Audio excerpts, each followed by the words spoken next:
Si tatay, paikot-ikot. Tay, stop ka na tay, stop ka na. Ma-aksidente ka niyan, oy.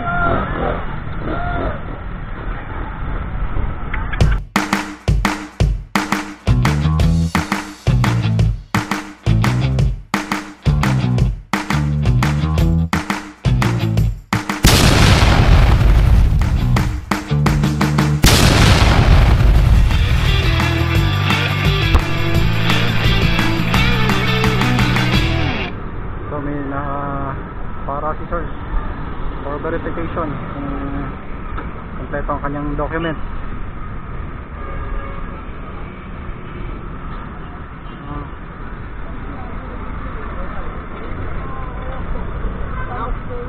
Anak, dito ako bumalik niyo.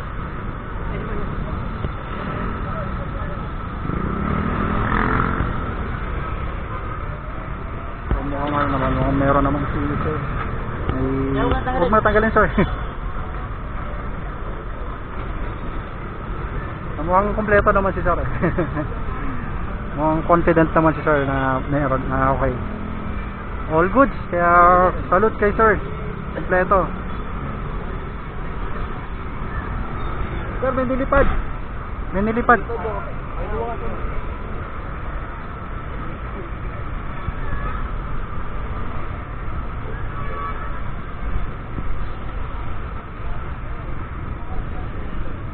For verification.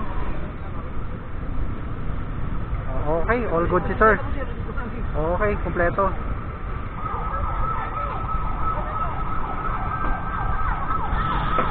Sir, ano ba violation? Expired ang registro. So, impound. Expired ang registro ni sir.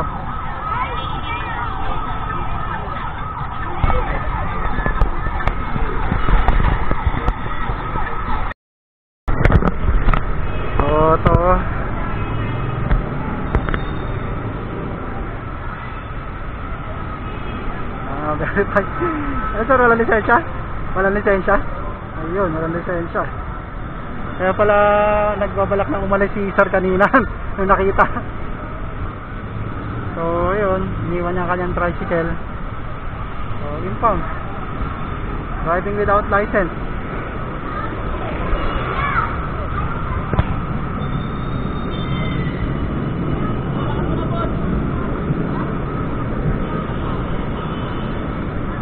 So, walang lisensya si sir.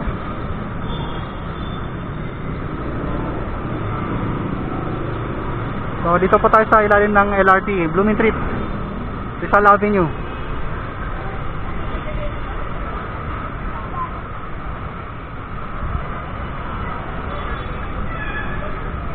So, isama ni sir doon sa ano, sa sipila, tatali. So, dito ulit tayo sa Blooming Street. Blooming Street mga kasweldo.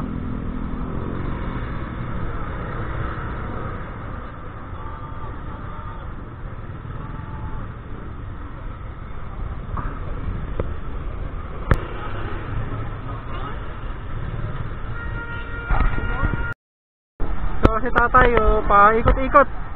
Tay, stop ka na tay, stop ka na. Ma-aksidente ka niyan, oy. Tay, stop ka na tay, stop ka na. Ma-aksidente ka niyan, oy. So, si tatay, paikot-ikot. Tay, stop ka na tay, stop ka na. Ma-aksidente ka niyan, oy.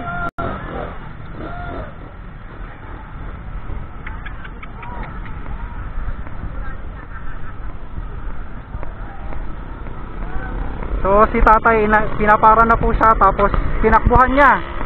Magkukos pa siya na aksidente niyan eh. Tay, dapat hindi po kayo tumatakbo. Makaka-aksidente po kayo. Makaka-aksidente po kayo. Puntik nyo pa makaladkad yung enforcer. Dapat di po kayo tumatakbo. Nasagi kayo, sir? So, ayan, dagdag pa sa...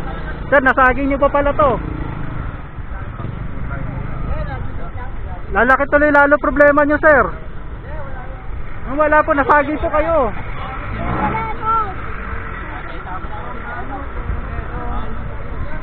Dapat di po kayo tumatakbo. Kanina pa kayo paikot-ikot.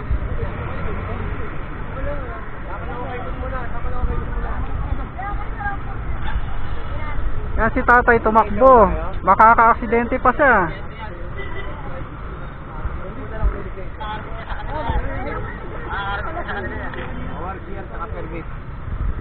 Sino ba, ano? Ate, muntik niya na po makaladkad yung enforcer. Ilagay niya sa delikadong sitwasyon. Oo, kunin ko muna. Tay, tama na po kayo dun, tay.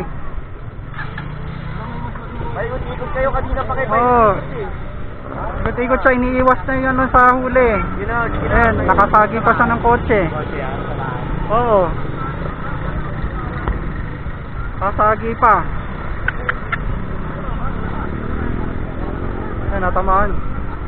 Tamaan yung kotse ni sir. Kakaiwas ni sir. So yun po, si tatay. Kanina pa yun nakita ko paikot-ikot. Iiwas siya. Tapos tutuloy iiwas. Umikot. Muntik na mabangga ng isang sasakyan. And then ayun. Hanggang sa nasagi niya yung kotse sa kakaiwas niya. Tapos sinara siya ng enforcer. So tinakbuhan niya. Muntik pa niya makaladkad. Actually nakaladkad niya yung enforcer. So yun. I-check kung may lisensya siya.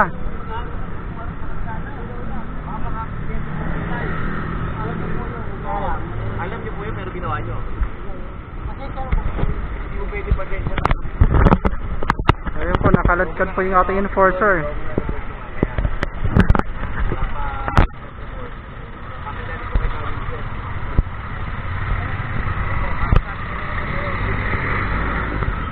So yun po yung nangyari. Muntik na po yung isang enforcer natin. Nakaladkad.